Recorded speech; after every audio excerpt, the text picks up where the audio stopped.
ಈ ಸಂದರ್ಭದಲ್ಲಿ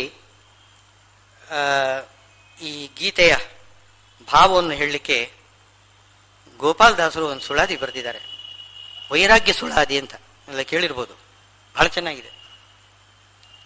ಅದೇ ಅಭಿಪ್ರಾಯ, ಗೀತೆಯ ಅಭಿಪ್ರಾಯನೇ ಅದರಲ್ಲಿ ಬಹಳ ಚೆನ್ನಾಗಿ ಹೇಳ್ಕೊಂಡು ಬಂದಿದ್ದಾರೆ. ವೈರಾಗ್ಯ ಮಾರ್ಗ ಕೇಳು, ದಾರಿದ್ರ್ಯ ಮಾರ್ಗ ಕೇಳು.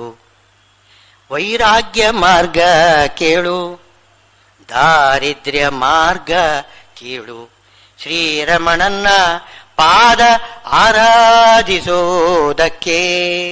ಶ್ರೀರಮಣನ್ನ ಪಾದ ಆರಾಧಿಸೋದಕ್ಕೆ ವೈರಾಗ್ಯ ಮಾರ್ಗ ಕೇಳು, ದಾರಿದ್ರ್ಯ ಮಾರ್ಗ ಕೀಳು. ನಾವೆಲ್ಲ ಮಾಡುವುದೇನು ವೈರಾಗ್ಯ ವೈರಾಗ್ಯ ಅಂತಂದ್ರೆ ನಾವು ಹಾಗೆ ತಿಳ್ಕೊಂಡಿದ್ದೇವೆ, ಎಲ್ಲವನ್ನು ಬಿಟ್ಟು ಬಿಡೋದು ಅಂತ. ಬಿಟ್ಟು ಬಿಟ್ರೆ ದಾರಿದ್ರ್ಯ, ಅದೇ ದಾರಿದ್ರ್ಯ. ಕೈಯಲ್ಲಿದ್ದ ಸಂಪತ್ತನ್ನು ಬಿಟ್ಟು ಬಿಟ್ರೆ ನಾವು ದರಿದ್ರರು ತಾನೇ. ದಾರಿದ್ರ್ಯ ಮಾತ್ರ ಬಂತಷ್ಟೇ ಹೊರತು ವೈರಾಗ್ಯ ಅಂತ ಅನ್ನೋದು ಬಂದಿಲ್ಲ. ವೈರಾಗ್ಯ ಬೇರೆ, ದಾರಿದ್ರ್ಯ ಬೇರೆ. ಎಲ್ಲವನ್ನು ಬಿಟ್ಟು ಬಿಡುವುದು ದಾರಿದ್ರ್ಯ, ಎಲ್ಲವನ್ನು ಇಟ್ಟುಕೊಂಡು ಅದು ಪರಮಾತ್ಮನದ್ದು ಅಂತ ತಿಳ್ಕೊಳ್ಳೋದಿದೆಯಲ್ಲ, ಅದು ವೈರಾಗ್ಯ. ಪರಮಾತ್ಮನ ಪಾದ ಆರಾಧಿಸುವುದಕ್ಕೆ ಮಾರ್ಗ ಯಾವುದು? ವೈರಾಗ್ಯವೇ ನಿಜವಾದ ಮಾರ್ಗ, ದಾರಿದ್ರ್ಯ ಮಾರ್ಗ ಅಲ್ಲ. ಕ್ಷುಧಿತಾನಾಂ ದುರ್ಭಗಾನಾಂ ಕುತೋ ಯೋಗ ಸಮಾಧಯ, ಪದ್ಮಪುರಾಣದಲ್ಲಿ ಹೇಳ್ತಕ್ಕಂತಹ ಮಾತು, ಮಾರುದ್ರ ದೇವರು ಪಾರ್ವತಿಗೆ ಹೇಳ್ತಕ್ಕಂತಹ ಮಾತು. ಕ್ಷುಧಿತಾನಾಂ ದುರ್ಭಗಾನಾಂ ಕುತೋ ಯೋಗ ಸಮಾಧಯ. ಹಸಿವು ದಾರಿದ್ರ್ಯದಿಂದ ಕಂಗೆಟ್ಟಿರ್ತಕ್ಕಂಥವರು ಏನು ಯೋಗ ಸಮಾಧಿ, ಏನು ಪೂಜೆ ಮಾಡ್ತಾರೆ, ಏನು ಸಾಧನೆ ಮಾಡ್ತಾರೆ? ಏನೂ ಆಗುದಿಲ್ಲ. ಅವರು ಹೊಟ್ಟಿದ್ದೇ ಆಲೋಚನೆ, ಉದರ ಪೂಜೆ ಮಾಡ್ತಾರೆ ಹೊರತು ಭಗವಂತನ ಪೂಜೆ ಮಾಡುವುದಿಲ್ಲ. ಅವರು ಉದರ ಪೂಜೆ ಮಾಡ್ತಾರೆ. ಅದಕ್ಕೋಸ್ಕರನೇ ಮಾರುದ್ರ ದೇವರು ಸಂಪತ್ತು ಕೊಡ್ತಾರೆ ಅಂತ ತಿಳ್ಕೋಬೇಕು. ಮಾರುದ್ರ ದೇವರು ಒಳ್ಳೆ ಸಂಪತ್ತು ಕೊಡ್ತಾರೆ, ಹೌದು. ಅವರನ್ನು ಪೂಜಾ ಮಾಡಿದರೆ ಬೇಕಾದಷ್ಟು ಸಂಪತ್ತು ಕೊಡ್ತಾರೆ. ಯಾಕೆ ಸಂಪತ್ತು ಕೊಡ್ತಾ ಇದ್ದಾರೆ? ಅದರಿಂದ ಭಗವಂತನ ಪೂಜೆ ಮಾಡಬೇಕು. ಅದಕ್ಕೋಸ್ಕರ ನಾರಿಯ ಧಾರುಣಿಯ ಧನವ ಬಿಟ್ಟರಾಯಿತೆ, ನಾರಿಯ ಧಾರುಣಿಯ ಧನವ ಬಿಟ್ಟರಾಯಿತೆ, ವೈರಾಗ್ಯವಲ್ಲ ಕಂಡ್ಯ ಧೀರರಿಗೆ. ವೈರಾಗ್ಯ ಮಾರ್ಗ ಕೇಳು, ದಾರಿದ್ರ್ಯ ಮಾರ್ಗ ಕೀಳು. ಏನು ನಾರಿಯನ್ನು ಧಾರಿಣಿಯನ್ನು ಬಿಟ್ಟು ಬಿಟ್ರೆ ಅದೇ ಒಂದು ವೈರಾಗ್ಯ ಅಂತ ತಿಳ್ಕೊಂಡಿದ್ದೀರಾ? ಅಲ್ವೇ ಅಲ್ಲ. ಶರೀರಕ್ಕಾಪಾದ ಭಸ್ಮ ಧರಿಸಿಕೊಂಡು, ಒಳ್ಳೆಯ ತ್ವಯೋಪಭುಕ್ತ ಸೃಗಂಧ ವಾಸೋಲಂಕಾರ ಚರ್ಚಿತಾಹ, ಭಗವಂತನಿಗೆ ಸಮರ್ಪಿತವಾಗಿರ್ತಕ್ಕಂತಹ ಒಳ್ಳೆಯ ಗಂಧ, ಪುಷ್ಪ, ಮಾಲಿಕೆ, ಇದನ್ನೆಲ್ಲ ಅವನಿಗೆ ಅರ್ಪಿತವಾದ ಬಟ್ಟೆ, ಇವನ್ನೆಲ್ಲ ಧಾರಣೆ ಮಾಡಿಕೊಂಡು ಶರೀರವನ್ನು ಸುಂದರವಾಗಿ ಇಟ್ಟುಕೊಳ್ಬೇಕು. ಶರೀರ ಭಗವಂತನ ಮಂದಿರ, ಅದನ್ನು ಸುಂದರವಾಗಿ ಇಟ್ಟುಕೋಬೇಕು. ಅದು ಬಿಟ್ಟು ಬೂದಿ ಬಡ್ಕೊಳ್ಳೋದು ಸರಿಯಲ್ಲ ಅಂತ ಬೈತಾರೆ. ಶರೀರಕ್ಕಾಪಾದ ಭಸ್ಮ ಧರಿಸಿಕೊಂಡು ಚೀರವಸ್ತ್ರವನ್ನುಟ್ಟು ತಿರುಗಿದರು, ಆರಾದರೂ ಅವನ ಅವಧೂತ ನಿಂತೆಂದು ಸಾರಿ ಸಾರಿಗೆ ಇನ್ನು ಕರೆವರೇನಯ್ಯ. ಅವಧೂತ ಮುನಿ ಅಂತ ಯಾರಾದ್ರೂ ಕೊಂಡಾಡ್ತೀರನೋ ಅವನನ್ನು? ಸುಮ್ಮನೆ ಮೈಗೆಲ್ಲ ಭಸ್ಮ ಬಳಿಸಿಕೊಳ್ಳೋದು, ಏನು ಹಾರಕ್ಕೂ ಬಟ್ಟೆ ಉಟ್ಟುಕೊಳ್ಳೋದು, ಈ ಫಕೀರ್ಗೂ ಪಿಕೀರ್ನಾಯಿ ತಿರುಗುತ್ತಾ ಒಳಗಡೆ ತಿರುಗಾಡ್ಕೊಂಡಿರೋದು. ಆ ಥರ ತಿರುಗಿದ್ರೆ ಅವನು ಒಳ್ಳೆ ಅವಧೂತ ಮುನಿ ಅಂತ ಯಾರಾದರೂ ಕೊಂಡಾಡ್ತಾರೇನೋ? ಅವಧೂತರು ಅಂತ ಅನಿಸಿಕೊಳ್ಳಬೇಕಾಗಿದ್ರೆ ದುರ್ವಾಸರಂಥವರು ಸದಾ ಕಾಲ ಭಗವಂತನನ್ನು ಧ್ಯಾನ ಮಾಡ್ತಾ ಇರ್ತಾರೆ. ಭಗವಂತನ ಧ್ಯಾನ ಇಲ್ಲದೆ ನೀವು ಎಲ್ಲವನ್ನು ಕೂಡ ಬಿಟ್ಟು ಮೈಗೆ ಬೂದಿ ಬೆಳ್ಕೊಂಡು ಕೌಪಿನ ಉಟ್ಟುಕೊಂಡು ಏನು ಸಂಚಾರ ಸಿಕ್ಕಾಪಟ್ಟೆ ತಿರುಗೋದು, ಒಂದು ಗೊತ್ತು ಗುರಿ ಇಲ್ಲದೆ ತಿರುಗೋದು, ಅಂಥವನನ್ನು ಯಾರು ಅವಧೂತರು ಅಂತ ಯಾರು ಹೇಳೋದಿಲ್ಲ ಅಂತಂತಾರೆ. ಅದು ದಾರಿದ್ರ್ಯ ಮಾರ್ಗ, ವೈರಾಗ್ಯ ಮಾರ್ಗ ಅಲ್ಲ. ವೈರಾಗ್ಯವೆಂಬುವಂಥ ವಾರುತಿ ಒಂದಿಲ್ಲದೆ ನಾರಾಯಣಗೆ ಇದು ಪ್ರಿಯವಲ್ಲ. ಇದು ಪ್ರಿಯವಲ್ಲ. ವೈರಾಗ್ಯ ಅಂತ ಅನ್ನೋದು ವಾರ್ತೆನೇ ಇಲ್ಲ ಅಂತೆ, ಬರೀ ದಾರಿದ್ರ್ಯ. ನಾರಿ ಸುತರುಗಳು ಶರೀರ ಸಂಬಂಧಿಗರು ಎಂತೆಂದರು ಇರದಿರಬೇಕು, ಇರದೇ ಇರಬೇಕು ಅಂದ್ರೆ ಇರಲೇಬೇಕು. ಯಾರನ್ನೋ ನಾರಿ ಸುತರುಗಳು ಶರೀರ ಸಂಬಂಧಿಗಳನ್ನು ಅವರನ್ನು ಬಿಡಬಾರದು, ಇದ್ದರೂ ಇಲ್ಲದಂತಿರಬೇಕಷ್ಟೆ. ಎಲ್ಲ ಪರಮಾತ್ಮನ ಪರಿವಾರ ಅಂತ ತಿಳ್ಕೊಳ್ಬೇಕು. ನನ್ನ ಶರೀರ ಪರಮಾತ್ಮನ ಮಂದಿರ, ನನ್ನ ಹೆಂಡತಿ ಮಕ್ಕಳು ಸೀತರವರು ಮಿತ್ರರು ಅವರೆಲ್ಲರೂ ಕೂಡ ಪರಮಾತ್ಮನ ಪರಿವಾರ. ದೇವರ ದರ್ಶನಕ್ಕೆ ಬರತಕ್ಕಂಥವರೆಲ್ಲರೂ ಕೂಡ ಭಕ್ತರು ಅಲ್ಲ, ಭಕ್ತರ ಒಳಗಡೆ ಪರಮಾತ್ಮ, ಪರಮಾತ್ಮ ಪರಮಾತ್ಮನನ್ನೇ ನೋಡ್ಲಿಕ್ಕೆ ಬಂದಿದ್ದಾನೆ. ಆ ರೀತಿ ತಿಳ್ಕೊಳ್ಬೇಕು ಪ್ರತಿಯೊಬ್ಬರನ್ನು ಕೂಡ. ಅವರು ನಮಗೆ ಉಪದ್ರ ಮಾಡ್ತಾರೆ ತುಂಬಾ ಜನ, ಅಯ್ಯೋ ದೇವರ ದರ್ಶನಕ್ಕೆ ಮಾಡ್ಲಿಕ್ಕೆ ಆಗ್ತಾ ಇಲ್ಲ ಬೈಕೊಳ್ಳೋದು, ಇದೆಲ್ಲ ಮಾಡಬಾರ್ದು, ಮಹಾತಪ್ಪು. ಅವರು ಯಾವ ಜಾತಿಯವರೇ ಇರಲಿ, ಅವರು ಸ್ನಾನ ಮಾಡದೇ ಇರ್ಬೋದು, ಏನು ಮಾಡಿದ್ರು ಅದು ಅವರವರ ಜೀವರ ಒಂದು ಇದಾಯ್ತು. ಆದರೆ ಒಳಗಡೆ ಇರತಕ್ಕಂತಹ ಭಗವಂತ ನಿರ್ಮಲ ಇದ್ದಾನೆ, ಅವನು ತನ್ನನ್ನು ತಾನು ನೋಡ್ಲಿಕ್ಕೆ ಬಂದಿದ್ದಾನೆ ಅಂತ ತಿಳ್ಕೊಳ್ಬೇಕು ನಾವು. ಅದಕ್ಕೋಸ್ಕರ ಉತ್ಸವ ಕಾಲದಲ್ಲಿ ಬೇರೆ ಯಾರನ್ನಾದ್ರೂ ಸ್ಪರ್ಶ ಮಾಡಿದ್ರು ಅಂತಂದ್ರೆ, ಶೂದ್ರಾದಿಗಳು ಯಾರೋ ಮುಟ್ಟಿದ್ರು ಅಂತ ಹೋಗಿ ಮನೆಗೆ ಬಂದು ಕೈ ಕಾಲು ತೊಳ್ಕೊಂಡು ಒಳಗಡೆ ಬಂದ್ರೆ ನರಕ. ಕಾಲು ತೊಳ್ಕೊಳ್ಬಾರ್ದು ಅವನು. ದೇವ ದರ್ಶನಕ್ಕೆ ಗುಡಿಗೆ ಹೋಗಿ ಬಂದವರು ಏನು ಕಾಲು ತೊಳ್ಕೊಂಡು ಮನೆ ಒಳಗಡೆ ಬರಬಾರದು. ಯಾರಾದ್ರೂ ಮುಟ್ಟಿದ್ರು ಅಂತ ಸ್ನಾನ ಮಾಡಬಾರ್ದು, ಮಾಡಿದ್ರೆ ನರಕ ಅಂತ ಹೇಳ್ತಾರೆ. ಆ ಭಾವನೆ ಬೇಕು. ದೇವ ದರ್ಶನಕ್ಕೆ ಬಂದವರೆಲ್ಲ ಪರಮಾತ್ಮನೇ ನೋಡ್ಲಿಕ್ಕೆ ಬಂದಿದ್ದು, ಪರಮಾತ್ಮನನ್ನು. ಜಯವಿಜಯರು ತಡೆದ್ರಲ್ಲ ಸನಕಾದಿಗಳು ಕೋಪದಿಂದ ಶಾಪ ಕೊಟ್ಟಿದೆ. ಅದಕ್ಕೋಸ್ಕರ ನಾವು ಬಂದಿವ ದೇವ ದರ್ಶನಕ್ಕೆ? ಇಲ್ಲ, ನಮ್ಮ ಒಳಗಡೆ ಬಂದಿರತಕ್ಕಂತಹ ಪರಮಾತ್ಮ ಬಂದಿದ್ದಾನೆ. ಒಳಗಡೆ ವೈಕುಂಠನಾಥ ಇದ್ದಾನೆ ಒಳಗಡೆ, ಅವನನ್ನು ನೋಡ್ಲಿಕ್ಕೆ ನಮ್ಮ ಒಳಗಿರತಕ್ಕಂತಹ ಪರಮಾತ್ಮ ನೋಡ್ಲಿಕ್ಕೆ ಬಂದಿದ್ದಾನೆ. ನಾವೇನು ಬಂದಿಲ್ಲ. ನಮ್ಮನ್ನು ಯಾಕೆ ತಡೀತಾ ಇದೆಯಾ ನೀನು ಈ ಭಾವನೆ ಮಾಡಿಲ್ಲ ಅಂತ ಶಾಪ ಕೊಟ್ಟುಬಿಟ್ರು. ಅದರ ಪರಿಣಾಮ ಏನಾಯ್ತು? ಅವನಿಗೆ 3 ಅಸುರ ಜನ್ಮ ಬಂದ್ಬಿಡ್ತು. ಯಾರಿಗೆ ಇಂಥ ದೊಡ್ಡವರು ಯಾರು? ಜಯವಿಜಯರು, ದೇವೋತ್ತಮರವರು, ಪರಮಾತ್ಮನ ಮನೆಯ ಕಾವಲು ಮಾಡತಕ್ಕಂಥವರು, ಅಂಥವರಿಗೆ ಇಂಥ ಗತಿಯಾಗಿದೆ. ಅಂಥ ಪರಮಾತ್ಮನ ಆ ಒಂದು ಭಾವನೆ ಬೇಕು. ಅದೇ ಮಡಿ. ಅವನು ಮೈಲಿಗೆ ಆಗಿದ್ದಾನೆ ಅಂತ ತಿಳ್ಕೋಬಾರದು. ದೇವದರ್ಶನಕ್ಕೆ ಮಾಡುವಾಗ ಯಾರಾದ್ರೂ ಮುಟ್ಟಿದ್ರು ಅಂತಂದ್ರೆ ಅದು ಮೈಲಿಗೆ ಅಂತ ತಿಳ್ಕೊಳ್ಬಾರ್ದು. ಆದ್ರಿಂದ ನಾರಾಯಣನಿಗೆ ಇದು ಪ್ರಿಯವಲ್ಲ. ಈ ರೀತಿಯಾಗಿ ಏನೊಂದು ಮಾರ್ಗ ಏನಿದೆ ಅದು ನಾರಾಯಣನಿಗೆ ಪ್ರಿಯ ಅಲ್ಲ ಅಂತ ಹೇಳ್ತಾರೆ. ನೀರೊಳಗೆ ಇನ್ನು ಕಮಲವು ಇಪ್ಪಂತೆ ಪದ್ಮಪತ್ರಮಿವಾಂಭಸ ಅಂತ ಹೇಳಿದ್ದನ್ನೇ ಇಲ್ಲಿ ಹೇಳ್ತಾರೆ. ನೀರೊಳಗೆ ಇನ್ನು ಕಮಲವು, ಕಮಲ ಅಂತಂದ್ರೆ ಕಮಲದ ಪತ್ರ, ಪದ್ಮಪತ್ರ ಅಂತ ಹೇಳ್ತಾರೆ. ಕಮಲದ ಎಸಳುಗಳು ಅದನ್ನು ಕೂಡ ಪತ್ರ ಅಂತ ಹೇಳ್ತಾರೆ. ಆ ಎಲೆಯನ್ನು ಕೂಡ ಪತ್ರ ಅಂತ ಹೇಳ್ತಾರೆ. ಎರಡೂ ಕೂಡ ಆಗ್ಬೋದು. ನೀರೊಳಗೆ ಇನ್ನು ಕಮಲವು ಇಪ್ಪಂತೆ ಕಾರಣವಾಗಿ ಕಾರ್ಯವಿಲ್ಲದಿರಬೇಕು ಅಂತ ಒಗಟಿನ ರೀತಿಯಲ್ಲಿ ಹೇಳ್ತಿದ್ದಾರೆ. ಕಾರಣ ಬೇಕಂತೆ, ಕಾರ್ಯ ಇರಬಾರ್ದಂತೆ. ಈಗ ನೀರು ಕಾರಣ, ಆ ನೀರಿನ ಲೇಪ ಅದರ ಕಾರ್ಯ. ಕಾರಣ ಇದೆ, ಕಾರ್ಯದ ನೀರಿನ ಲೇಪ ಅದರಲ್ಲಿಲ್ಲ. ಅಂದ್ರೆ ದೇವ ದರ್ಶನಕ್ಕೆ ಬಂದವರೆಲ್ಲ ಇದಾರಲ್ಲ, ಅವರೆಲ್ಲ ಮೈಲಿಗೆ, ಅವರೆಲ್ಲ ಬೇರೆ ಜಾತಿಯವರೋ ಅಥವಾ ಸ್ನಾನ ಮಾಡಿದವರು ಅಥವಾ ಏನೋ ಇದ್ದಾರೆ ಅಂತ ಇಟ್ಕೊಳ್ಳಿ. ಕಾರಣ ಇದೆ, ಅದರ ಕಾರ್ಯ ಮಾತ್ರ ಆಗಿಲ್ಲ. ನಮಗೆ ಅವರ ಸ್ಪರ್ಶದಿಂದ ಯಾವ ಮೈಲಿಗೆನೂ ಆಗಲಿಲ್ಲ. ಕಾರಣ ಇರಬೇಕು, ಕಾರ್ಯ ಆಗಿಲ್ಲ ಅಂತ ತಿಳ್ಕೊಳ್ಬೇಕು. ಈ ಭಾವನೆ ಮಾಡಬೇಕು. ಕಾರಣವಾಗಿ ಕಾರ್ಯವಿಲ್ಲದಿರಬೇಕು. ಇದೇ ನಿಜವಾಗಿರತಕ್ಕಂತಹ ಒಂದು ಯೋಗ. ಯೋಗ ಅಂತಂದ್ರೆ ಇದು ಕರ್ಮಯೋಗ ಅಂದ್ರೆ ಹಾಗೆ ನಿರ್ಲಿಪ್ತವಾಗಿರಬೇಕು.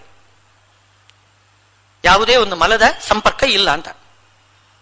ಮಾರಜನಕ ನಮ್ಮ ಗೋಪಾಲ ವಿಠಲನು ತೋರಿಕೊಟ್ಟ ವೈರಾಗ್ಯವನ್ನು ತೋರುವೆನು. ವೈರಾಗ್ಯ ಮಾರ್ಗ ಕೇಳು, ದಾರಿದ್ರ್ಯ ಮಾರ್ಗ ಕೀಳು.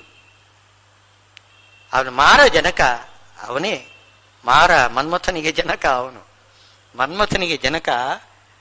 ಅವನು ಯಾವತ್ತೂ ಕೂಡ ಏನು ಮಂಗಳವನ್ನು ಉಂಟು ಮಾಡಿಕೊಡ್ತಕ್ಕಂಥವನು.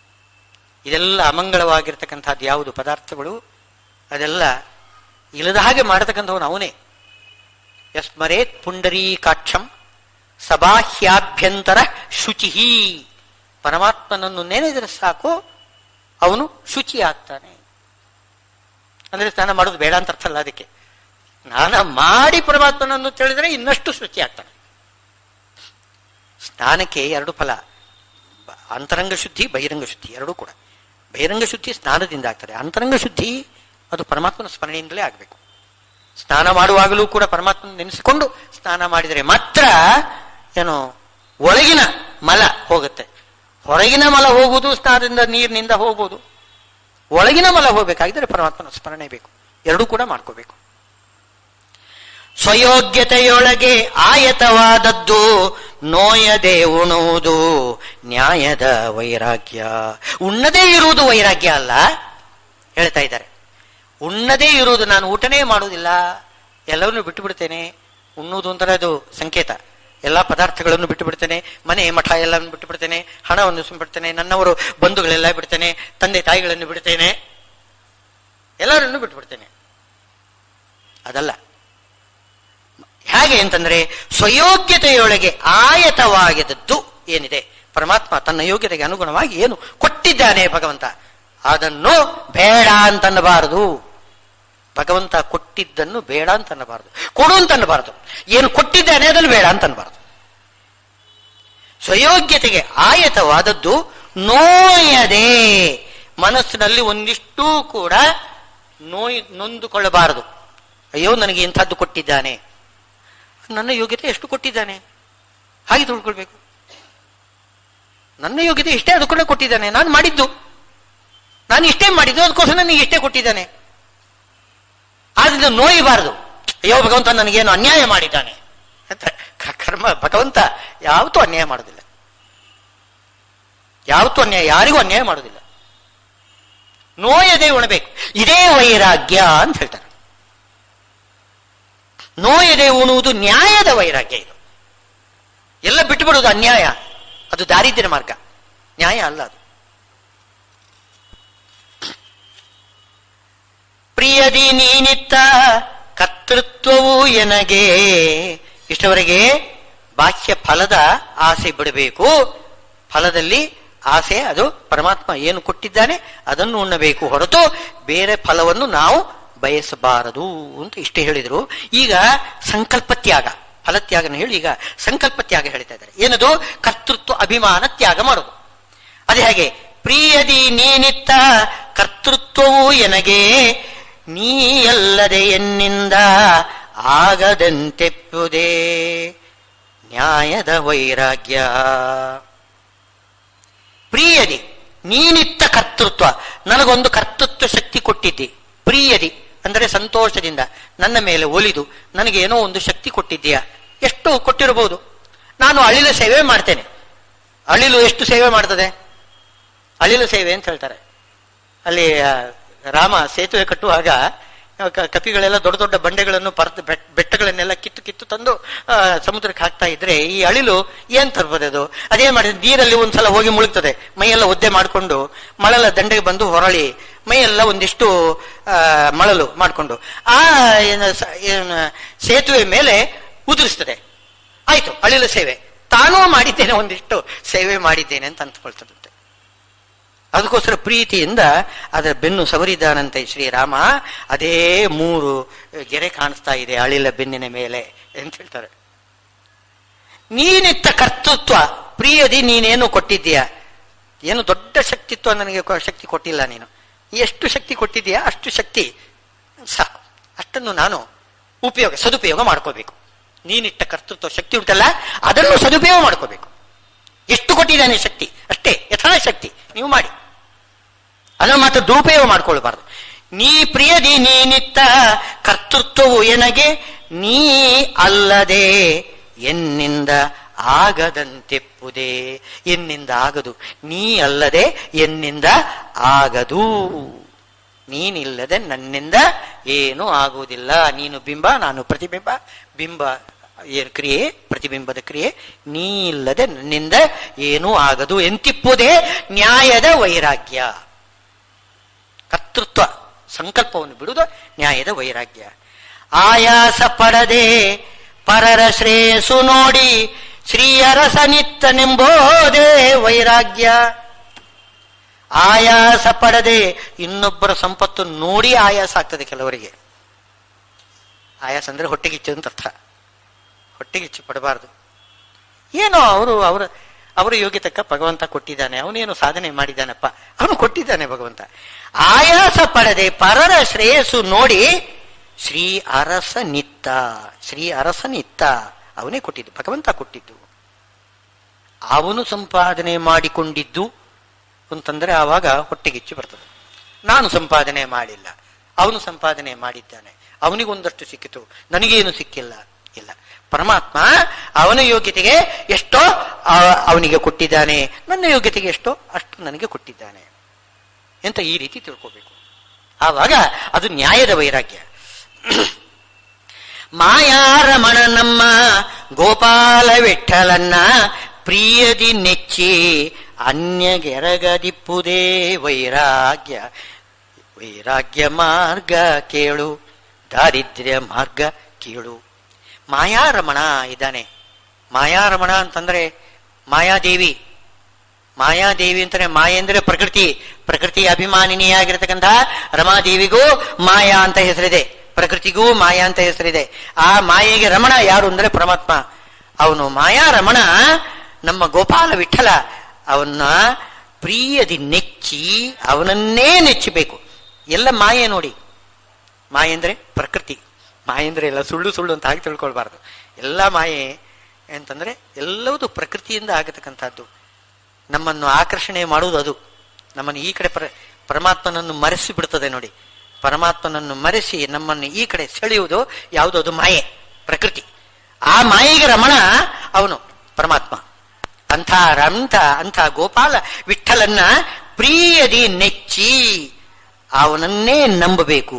ಪ್ರಿಯದಿ ಸಂತೋಷದಿಂದ ನೆಚ್ಚಬೇಕು, ಸಂತೋಷದಿಂದ ನೆಚ್ಚಬೇಕು. ಏನೋ ಈ ಶಾಸ್ತ್ರದಲ್ಲಿ ಹೇಳಿದ್ದಾರೆ ಭಗವಂತನನ್ನು ಪೂಜಾ ಮಾಡಬೇಕು, ನನ್ನ ಹಣೆ ಬರಹ ನಾನು ಪೂಜೆ ಮಾಡಬೇಕಾಯ್ತು ಅಂತ ಆ ರೀತಿ ತಿಳ್ಕೊಳ್ಬಾರ್ದು. ಪೂಜೆ ಮಾಡುವುದು ನನಗೆ ಇಷ್ಟ, ನನಗೆ ಅದರಲ್ಲಿ ಆನಂದ, ಪ್ರಿಯದಿ ನೆಚ್ಚಿ ಆ ರೀತಿ ಭಗವಂತನನ್ನು ಆರಾಧನೆ ಮಾಡಬೇಕು. ಅದರಲ್ಲೇ ಆನಂದ ಪಡ್ತಾರೆ. ಮೋಕ್ಷದಲ್ಲಿಯೂ ಕೂಡ ಪರಮಾತ್ಮನನ್ನು ನೋಡ್ತಾ ಆನಂದ ಪಡ್ತಾರಂತೆ. ಸಂಸಾರದಲ್ಲಿ ಭಗವಂತನ ಅಪರೋಕ್ಷ ಮಿಂಚಿನಂತೆ ಒಂದ್ಸಲ ಒಡೆದೋಗುತ್ತಂತೆ, ಆಮೇಲೆ ಆಗುವುದಿಲ್ಲ. ಭಾಗವತ ಹೇಳ್ತದೆ ನೋಡಿ, ನಾರದರಿಗೆ ಒಂದು ಸಲ ಮಿಂಚಿನಂತೆ ಹೊಳೆದು ಬಿಟ್ಟ ಅಂತೆ. ಅದು ಒಂದು ಸಲ ಶಾಕ್ ಆಯ್ತಂತೆ, ಹುಚ್ಚರಂತಾಗಿ ಬಿಟ್ರಂತೆ. ಹುಚ್ಚರಂತಾಗಿ ಎಲ್ಲ ಕಡೆಗೂ ಭಗವಂತ ಎಲ್ಲಿದ್ದಾನೆ ಆ ಮಿಂಚು ಒಂದೊಂದ್ಸಲ ಕಾಣ್ಲೇ ಇಲ್ಲ. ಕೊನೆಗೂ ಅಶರೀರವಾಣಿ ಆಯ್ತಂತೆ, ನಿನಗೆ ಈ ಜನ್ಮದಲ್ಲಿ ಆಗುವುದಿಲ್ಲ, ನಿನಗೆ ನನ್ನ ಅಪರೋಕ್ಷ ಇನ್ನು ಬರುವುದಿಲ್ಲ, ನಿನಗೆ ನೀನು ಮುಂದಿನ ಜನ್ಮದಲ್ಲಿ ಅಂದ್ರೆ ನಾರದರಾಗಬೇಕು. ನಾರದರಿಗಿಂತ ಅದು ಹಿಂದಿನ ಜನ್ಮ, ದಾಸಿ ಪುತ್ರನ ಜನ್ಮದಲ್ಲಿ ಅವರಿಗೆ ಅಪರೋಕ್ಷ ಆಯಿತು. ಆವಾಗ ಹೇಳ್ತಕ್ಕಂತಹ ಮಾತು ಭಗವಂತ ಹೇಳ್ತಾನೆ, ನೀನು ನಾರದನಾಗಿ ಮುಂದಿನ ಜನ್ಮದಲ್ಲಿ ಹುಟ್ಟಿ, ಆವಾಗ ನೀನು ಕರೆದಾಗೆಲ್ಲ ಬರ್ತೇನೆ, ರೂಪ ನಿನಗೆ ದರ್ಶನ ಕೊಡ್ತೇನೆ ಅಂತಂತಾನಂತೆ. ಅವನು ಕರೆದಾಗೆಲ್ಲ ದರ್ಶನ ಕೊಡ್ತಾನೆ. ಅದು ಕೂಡ ಸದಾ ಅಲ್ಲ, ಅವರು ಕರೀಬೇಕು. ಕರೆಯುವುದು ಹೇಗೆ ಅಂದ್ರೆ ಸುಮ್ಮನೆ ಓ ಅಂತ ಕರೆದ್ರೆ ಸಾಲದು.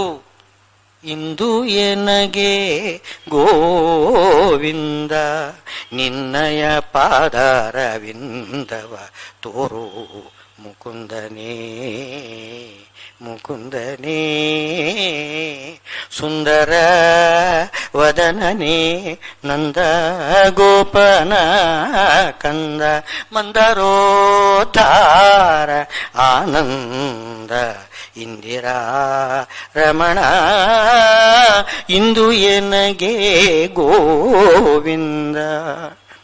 ಬೇಡಿಕೊಳ್ಬೇಕು, ಇಂದು ಎನಗೆ ನಿನ್ನ ಆನಂದಮಯವಾಗಿರ್ತಕ್ಕಂಥ ನಿನ್ನ ದರ್ಶನ ನನಗೆ ಕೊಡು ಎಂಬುದಾಗಿ ಬೇಡಿಕೊಳ್ಬೇಕು. ಆರ್ಥ ಧ್ವನಿಯಿಂದ ಬೇಡಿಕೊಳ್ಬೇಕು. ಸುಮ್ಮನೆ ಭಗವಂತ ಬರುವುದಿಲ್ಲ.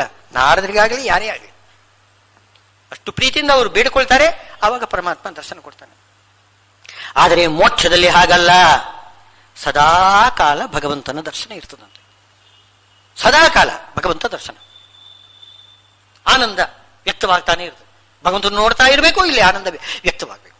ನೋಡಿದಾಗೆಲ್ಲ ಭಗವಂತನ ಆ ಒಂದು ದರ್ಶನದಿಂದ ಅಲೌಕಿಕವಾಗಿರ್ತಕ್ಕಂತಹ ಸ್ವರೂಪಾನಂದ ವ್ಯಕ್ತವಾಗ್ತದೆ ಮೋಕ್ಷದಲ್ಲಿ. ಅದನ್ನು ಪ್ರಿಯದಿ ನೆಚ್ಚಿ ಇಂಥ ಒಂದು ಭಗವಂತನನ್ನೇ ಆನಂದದಿಂದ ಅದರಲ್ಲಿ ವಿಶ್ವಾಸ ಇಡಬೇಕು. ಆ ವಿಶ್ವಾಸದಲ್ಲಿಯೇನೆ ಆನಂದ ಕಾಣಬೇಕು, ಆ ಭಕ್ತಿಯಲ್ಲೇ ಆನಂದ ಕಾಣಬೇಕು. ಅನ್ಯರಿಗೆ ಎರಗದಿರಬೇಕು ಅಂತ. ಅನ್ಯರಿಗೆ ಎರಗದಿಪ್ಪುದೇ ವೈರಾಗ್ಯ. ಯಾರು ಮೋಕ್ಷವನ್ನು ಕೊಡಲಾರರು ಅಂಥ ದೇವತೆಗಳು ಲೌಕಿಕವಾದ ಫಲವನ್ನು ಕೊಡ್ತಾರೆ. ಅಂಥ ದೇವತೆಗಳನ್ನು ಕಂಡು ಅವರಿಗೆ ನಮಸ್ಕಾರ ಮಾಡುವುದು, ಬೇಡುವುದು.